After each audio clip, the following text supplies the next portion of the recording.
ई कवन बीमारी धरा दिल बारू, अलग होके तोहरा से अब रहलो न जाता।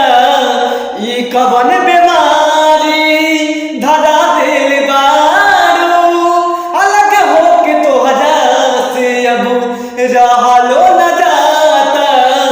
ई कवन बीमारी धरा दिल बारू, अलग होके तोहरा से अब रहलो न जाता।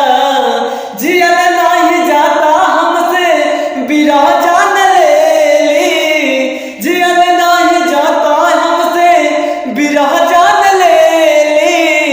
मोहब्बत में मर जाइब हम ऐसन बुझाता। ही कवन बीमारी धरा दिल बाड़ा, अलग होके तोहरा से अब रहलो न जाता। ई कवन बीमारी धरा दिल बाड़ू, अलग होके तोहरा से अब रहलो न जाता।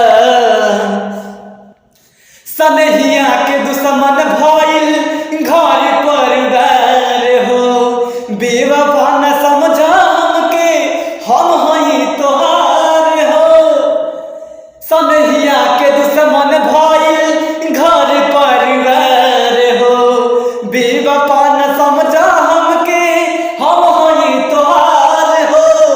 मन करे कटारी मर मर जाई, मन करे कटारी मर मर जाई।